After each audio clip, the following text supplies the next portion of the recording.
बड़ा सवाल इस समय न्यूज मीडिया में छाया हुआ है और सवाल यह है कि क्या नवंबर से वोडाफोन और आइडिया, जिसे आप शॉर्ट फॉर्म में वी के नाम से जानते हैं, वो अपनी सर्विसेज देना बंद कर देंगी।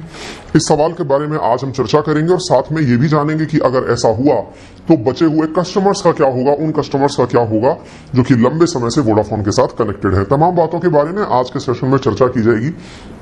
चर्चा क्यों निकल कर आई है? क्योंकि प्रमुख अखबारों में इस प्रकार से खबर कवर की गई है कि इन लोगों को जो टावर देने वाली कंपनी थी उसका लगभग 7,000 करोड़ रुपए का पेमेंट बकाया था। वोडाफोन को लगातार ये कह रहे हैं कि हमारा पेमेंट कर दो, लेकिन वोडाफोन इनका पेमेंट कर नहीं रहा है। अल्टीमेटली उस कंपनी ने अभी अल्टीमेटम दे दिया है कि October is your last month.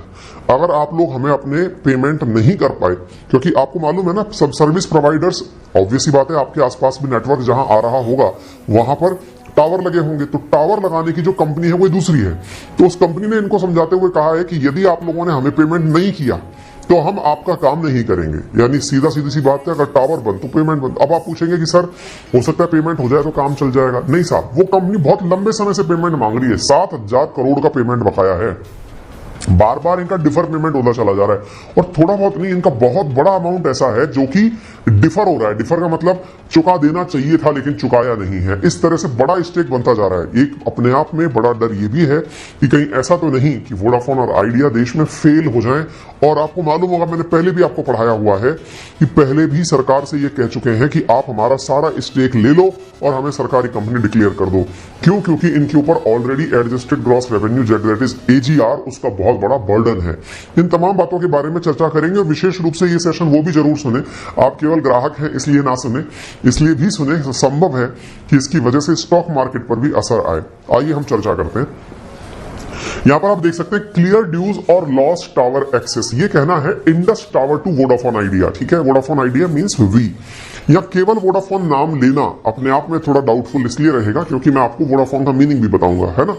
तो ये जो वोडाफोन आइडिया नाम से जो ब्रांड है, इसके लिए कहा गया है किसके द्वारा? इंडस टावर्स के द्वारा, कि आप हमारे पेमेंट कंप्लीट करिए, अदरवाइज आप हमारे साथ काम करना बंद कर दीजिए। Network of this telecom company may disappear from customers mobile. इसके पीछे का बड़ा कारण क्या है, आइए मैं आपको विस्तार से बताता हूं। क्यों कहा जा रहा है कि वोडाफोन और आइडिया? अच्छा, बहुत सारे लोग ऐसे होंगे जिनके पास, ऑब्वियस ही बात है, सभी के पास में वोडाफोन आइडिया का कनेक्शन नहीं होगा।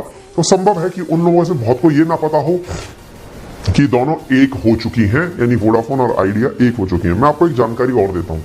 आपको पता है ये जो सिंगल नाम लिखा हुआ है ना वोडाफोन, ये ब्रिटेन की एक बहुत बड़ी कंपनी है। कहते हैं कि दुनिया के अंदर अगर टेलीकॉम की सबसे बड़ी कोई कंपनी का नाम गिनाया जाए तो वो ये है, वोडाफोन अकेली। आइडिया इंडियन ब्रांड था, आदित्य बिड़ला ग्रुप का था। ठीक है, ये जो वोडाफोन नाम से कंपनी है ना, इस वोडाफोन नाम से कंपनी ने इंडिया में अपनी एक ब्रांच डाली। आप ऐसे समझो जैसे आपने बहुत सारी कोचिंगों की ब्रांच अपने शहर में देखी होंगी, बहुत सारी दुकानों की ब्रांच अपने शहर में देखी होंगी।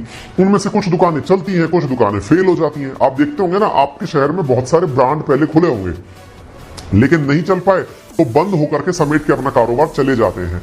एग्जैक्टली इसका मेन जो है ना बिजनेस, वो कहां पर है? यूके में है। दुनिया के लगभग 20 से अधिक देशों में इनके द्वारा ऐसे ही आउटलेट इसलिए कह रहा हूं क्योंकि इंडिया में जहां इनके पास लगभग 25 करोड़ ग्राहक हैं, इनकी सर्विसेज का मतलब उपयोग कर रहे हैं, ऐसे इनके पास 20 देश हैं जहां पर इनकी सर्विसेज चल रही हैं। अगर ये कहा जाए कि इनकी सर्विसेज कई और प्रकार की जो वोडाफोन देता है, चाहे इंटरनेट हो, चाहे दूसरों को सर्विसेज सब्सिडरी फर्म के रूप में देता हो, तो लगभग 150 देश ऐसे हैं जो डायरेक्टली इनडायरेक्टली वोडाफोन से कनेक्टेड है।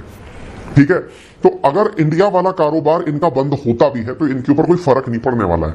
वोडाफोन एक बहुत बड़ी कंपनी है, उसकी एक ब्रांच इंडिया में है, उसका नाम वोडाफोन इंडिया था, है ना। ये जिस कंपनी, जैसे गूगल जब गूगल मेन है वो तो है अमेरिका में, उसने अपनी ब्रांच इंडिया में डाल रखी है, उसका नाम गूगल इंडिया है, अमेजन इंडिया है।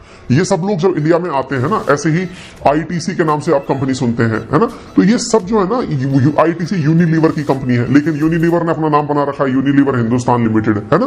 तो ये सब चीजें जो है हिंदुस्तान, इंडिया, ये अपनी लोकल कंपनी बना करके यहां पर इंडिया में कारोबार शुरू करते हैं। उनकी जो लोकल कंपनी है ना वोडाफोन इंडिया, उसने आइडिया के साथ टाई अप किया था। कब किया था? 2018 के अंदर। और दोनों मिलकर एक हो गए थे, और एक बनकर के जब हुए थे तो उस समय आदित्य बिड़ला ग्रुप के पास इस पूरी कंपनी का 17.80%। कौन सी कंपनी का? मेन कंपनी का नहीं, वोडाफोन इंडिया वाली का। ठीक है ना।